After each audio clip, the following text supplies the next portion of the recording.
Welcome to my YouTube channel the people teacher में आप सभी का स्वागत है दोस्तों।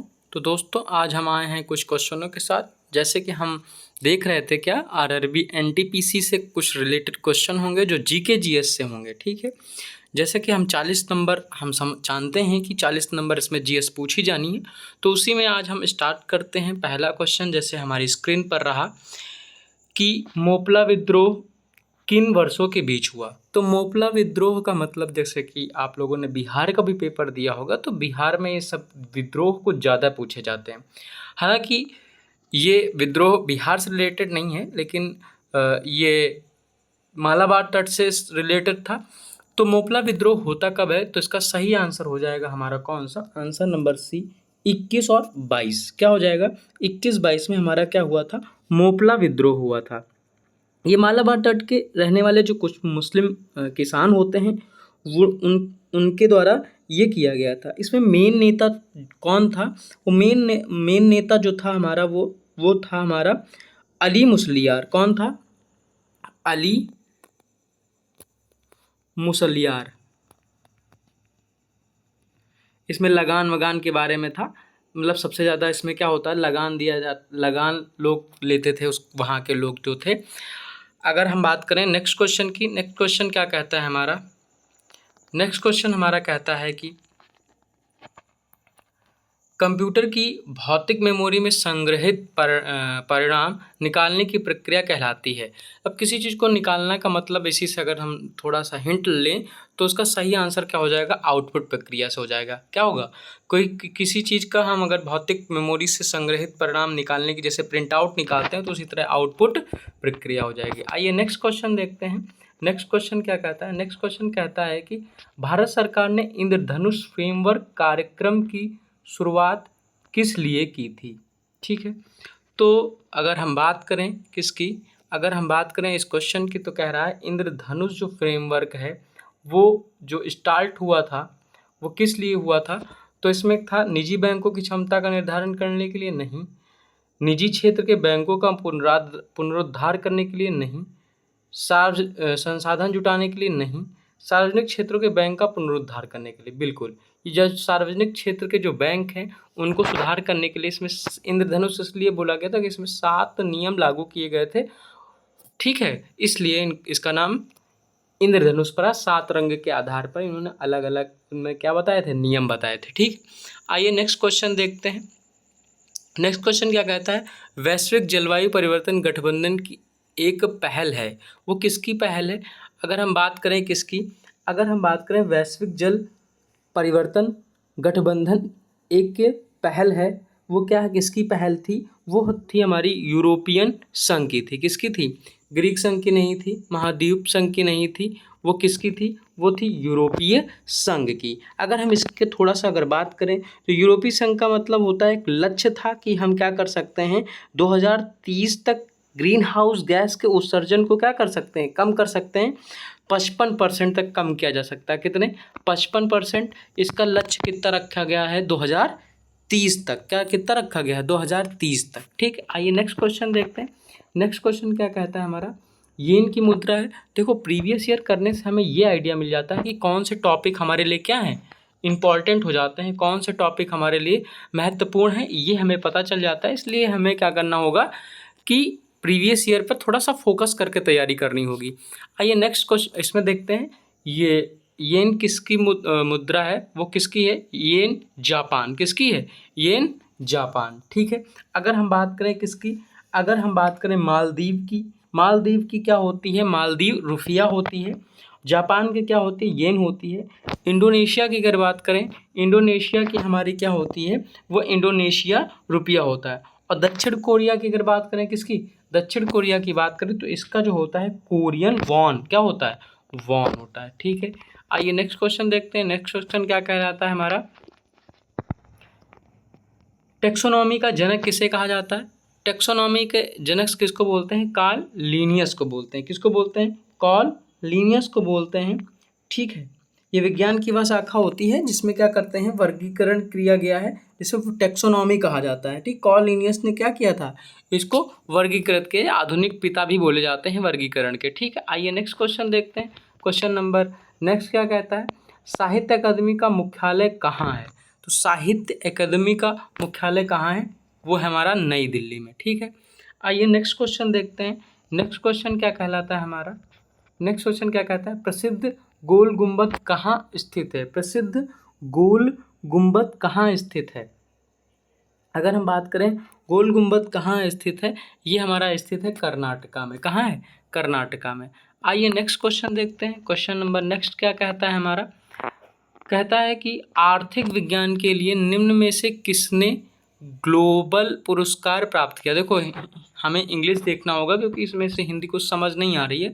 तो अगर हम बात करते हैं किसकी, अगर हम बात करें who revise the Nobel prize for economic science in 2020, मतलब कौन है जो क्या करा है, पाया है इसको 2020 में नोबेल पुरस्कार। देखो अभी हमने नोबेल पुरस्कार की वीडियो हमने डाल रखी है, ट्रिक के माध्यम से हमने बता रखा है।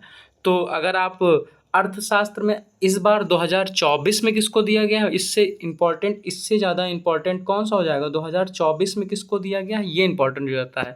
तो 2024 में अगर किसको बात करते हैं, कितने लोगों को दिया गया? 3 लोगों को दिया गया। किसके दिया गया? 3 लोगों को दिया गया है। वो किसको दिया? एम मोगलू को दिया गया है, साइमन जॉनसन को दिया गया है, जेम्स रॉबिन्सन को दिया गया है। कितने लोगों को? 3 लोगों को दिया गया है। फिर से मैं नाम ले रहा हूँ, ध्यान से सुन लीजिएगा। एम मोगलू को, जॉनसन, ठीक है, जॉनसने को और रॉबिन्सन को, ठीक है, साइमन जॉनसने और जेम्स रॉबिन्सन को दिया गया है। ठीक है, आइए नेक्स्ट क्वेश्चन देखते हैं। नेक्स्ट क्वेश्चन अगर इसकी बात करें, इसका जो सही आंसर हो जाएगा हमारा विल्सन को दिया गया था। सी, ऑप्शन नंबर सी इसका सही हो जाएगा। इसका राइट आंसर कौन हो जाएगा? विल्सन, ये वाला, रॉबर्ट बी विल्सन। आइए नेक्स्ट क्वेश्चन देखते हैं। नेक्स्ट क्वेश्चन क्या कहता है हमारा? जलियांवाला बाग नरसंहार किस तिथि को हुआ था? तो एक छोटे छोटे बच्चों को ही पता, 13 अप्रैल 1919 को हुआ था। कब हुआ था? 13 अप्रैल 1919 को हुआ था। कब हुआ था? 13 अप्रैल 1919 को हुआ था। इसका सही आंसर हो जाएगा हमारा 13 अप्रैल 1919। आइए नेक्स्ट वीडियो, जलियांवाला बाग हत्याकांड पे भी हमने कुछ क्वेश्चन एक्स्ट्रा करा रखे हैं, वो आप देख सकते हैं। ठीक है, नेक्स्ट क्वेश्चन देखते हैं। नेक्स्ट क्वेश्चन क्या कहता है? जलियांवाला बाग नरसंहार किस वायसराय के शासनकाल में होता है? बिल्कुल, ये आधुनिक मॉडर्न हिस्ट्री जो होती है, मॉडर्न हिस्ट्री में जो भी घटनाएं होती हैं वो किस वायसराय और किस प्रधानमंत्री, कौन कब क्या था, वो बहुत मोस्ट इम्पॉर्टेंट हो जाता है। तो जैसे इसमें अगर बात करें जलियांवाला बाग नरसंहार किस वायसराय के कार्यालय के दौरान हुआ था, तो ये हुआ था हमारा किसके? James Ford. कौन? James Ford. ठीक है, किसके शासनकाल में होता? लॉर्ड चैम्सफोर्ड के शासनकाल में होता। अगर हम बात करें ये कौन कौन कब कब था, तो देखो ये कब कब था, अगर बात करें तो ये देखो 1916। देखो अगर इसकी बात करें कि कब कब रहा है, 1916 से लेके 16 से 21 के बीच में जितने भी आंदोलन हुए होंगे उसमें कौन रहेगा? चैम्सफोर्ड रहेंगे। कौन रहेगा? चैम्सफोर्ड रहेंगे। जैसे कांग्रेस के समय में डफरिन रहता है, ठीक है, 1857 के समय में कैंपबेल वगैरह रहते हैं। ठीक है, तो ये सारी चीज़ें हमें थोड़ा सा ध्यान देके पढ़ना होगा। आइए नेक्स्ट क्वेश्चन देखते हैं। नेक्स्ट क्वेश्चन क्या कहता है हमारा? नेक्स्ट क्वेश्चन कहता है उर्वरकों में क्रांति का संबंध किस रंग से है? उर्वरक से, उर्वरक में कौन सा है? इसका सही आंसर हो जाएगा किसके लिए? भूरी क्रांति। गुलाबी क्रांति प्याज के लिए होता है, काली किसके लिए, काली किसके लिए होता है? सरसों के लिए शायद, गोल्डन सुनहरा मछली के लिए या फिर तिलहन के लिए। ठीक है, तो अगर हम बात करें किसकी, एक उर्वरकों में क्रांति का संबंध किससे है? तो भूरी से है। किसका है? भूरी से, भूरी क्रांति से संबंधित है ये सब सवाल। तो अगर गुलाबी क्रांति किसके लिए अगर बात करें तो झींगा मछली के लिए है गुलाबी वाला। गुलाबी वाला किससे? प्याज से भी होता है और झींगा से भी होता है। सुनहरी क्रांति किससे है? फल से रिलेटेड है। और लाल क्रांति टमाटर से होती, काली किससे होती है? एक कच्चे तेल से, मतलब सरसों से रिलेटेड। चलिए नेक्स्ट क्वेश्चन देखते हैं। नेक्स्ट क्वेश्चन क्या कहता है हमारा? पृथ्वी ग्रह का वह क्षेत्र जहाँ जीवन मौजूद हो। देखो वायुमंडल, जलमंडल और स्तनमंडल जहाँ तीनों मिलते हैं उसको हम जैवमंडल, उसको हम क्या बोलेंगे? जैवमंडल। तो बायोस्फीयर जहाँ होगा वहीं पे हमारा क्या होगा? जीवन संभव होगा। आइए नेक्स्ट क्वेश्चन देखते हैं। क्वेश्चन नंबर नेक्स्ट क्या कहता है? निम्नलिखित में से कौन सा राज्य विधान परिषद है? देखो कौन से ऐसे राज्य हैं जिसमें विधान परिषद है? ठीक है। तो विधान परिषद कहाँ है? देखो, हिमाचल प्रदेश, असम, मध्य प्रदेश और आंध्र प्रदेश। तो इसका सही आंसर हो जाएगा कहाँ पे है हमारा? आंध्र प्रदेश। तो कितने राज्यों में है अगर बात करें तो विधान परिषद कितने राज्यों में है? तो वो 6 राज्यों में है। कौन कौन से राज्य हैं वो हमारे? अगर हम बात करें 6 राज्यों में विधान परिषद है।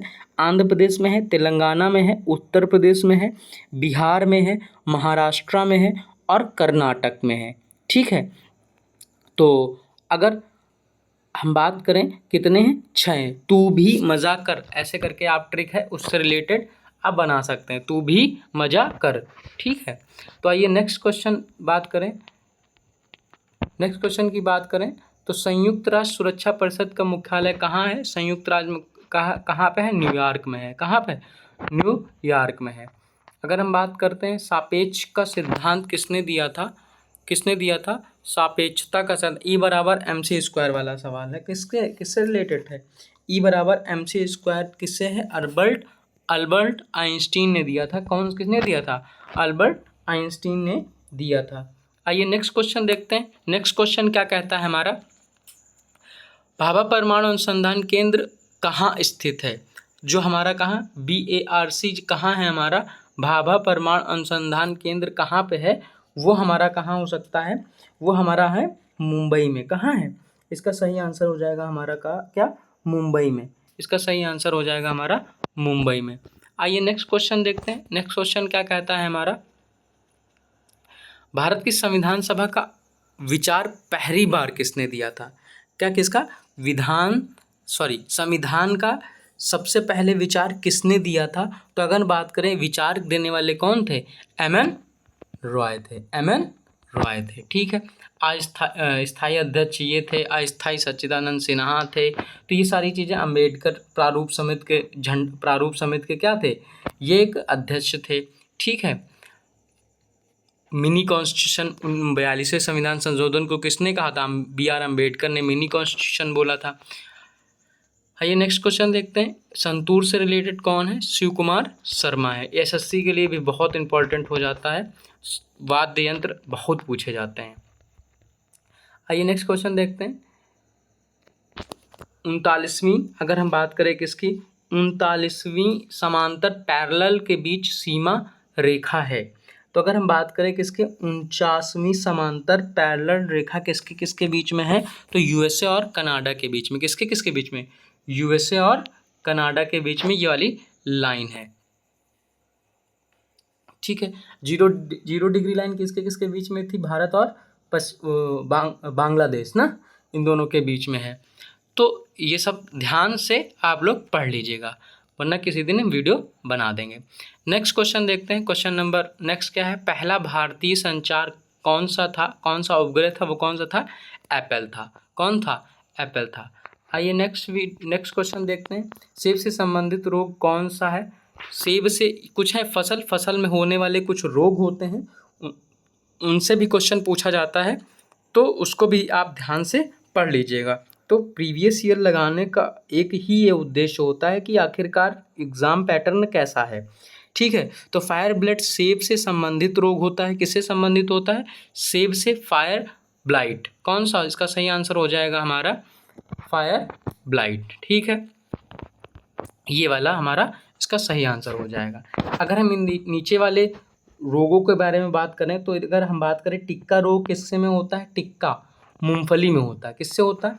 टिक्का जो होता है मूंगफली होता है। टिक्के में मूंगफली के दाने डाले जाते हैं। तो ऐसे याद रखो, टिक्का रोग किसमें होगा? मूंगफली के दाने ऊपर डाले जाएंगे, तो मूंगफली से संबंधित जो ग्रीन ईयर अगर बात करें तो ये बाजरा से रिलेटेड हो जाएगा। ग्रीन ईयर रोग किससे रिलेटेड है? ये वाला हमारा बाजरा से रिलेटेड है। किससे है? बाजरा से रिलेटेड है। ये वाला हमारा टिक्का मूंगफली से है। और रेड रस्ट रोग किससे है? रेड रस्ट को गन्ने में भी हो जाता है कभी कभी। अगर हम बात करें रेड रस्ट रोग चाय से संबंधित है। किसमें? रेड लेबल चाय आती है, उससे याद कर लो। रेड लेबल चाय जो आती है उससे याद कर लो। जो रेड रस्ट रोग होगा वो किससे होगा? वो हमारा चाय पत्ती में होगा। फायर ब्लड सेब में है ही है। आइए नेक्स्ट क्वेश्चन देखते हैं। क्वेश्चन जो हमारा है, लाइकेन एक ऐसा जीव है जो कि चेतावनी देता है। देखो ये किसकी चेतावनी देता है? वायु प्रदूषण की। ये जहाँ जहाँ वायु प्रदूषण होगा वहाँ वहाँ लाइकेन होगा। ठीक है। ये अनुपस्थिति तो ये शैवाल और किससे, कवक से मिलकर बनता है। ये सहजीविता का क्या है, एक सबसे बड़ा उदाहरण है। ठीक है, सहजीविता का सबसे बड़ा उदाहरण है। तो ये किससे रिलेटेड, वायु प्रदूषण। लाइकेन एक ऐसा जीव होता है जो क्या करता है, वायु प्रदूषण की चेतावनी देता है। ये बना किससे होता है, ये क्वेश्चन पूछा जाता है। लाइकेन किससे बने होते हैं, दो होते हैं। कौन कौन से होते हैं, कवक और किससे, कवक और शैवाल से। कवक और शैवाल से ये मिलकर क्या बनता है, लाइकेन हमारा बनता है। ठीक है, लाइकेन बन जाता है। और ये क्या करता है कि शैवाल द्वारा क्या होता है, भोजन, जल, नाइट्रोजन, ये सारी चीज़ें इसमें होती हैं। तो मेन है कि ये किसकी चेतावनी देता है, ये देता है हमारे वायु प्रदूषण की। ठीक है, तो नेक्स्ट क्वेश्चन देखते हैं। आज के लिए बस हमें लगता है इतने ही क्वेश्चन हैं, तो आज के लिए बस इतना ही। आज हम लोगों ने शायद 23 क्वेश्चन करे हैं। कितने क्वेश्चन करे हैं, 23 क्वेश्चन करे हैं। आप लोग ज़रूर बताइएगा आप लोगों ने 23 में कितने सही हुए होंगे आपके, आप लोग कमेंट ज़रूर करिएगा। तो आज के लिए बस इतना ही। हमारे चैनल को सब्सक्राइब करें, TPT डालेंगे आ जाएगा। द प्यूपिल टीचर पूरा नाम है, द प्यूपिल टीचर TPT, आप डालिएगा ज़रूर आएगा। आपको ये हमारी एजुकेशनल वीडियो कैसी लगती हैं, छोटी छोटी ये वीडियो अगर आपको अच्छी लगती हों तो लाइक करें, सब्सक्राइब करें, दूर तक शेयर करें। आज के लिए बस इतना ही, धन्यवाद।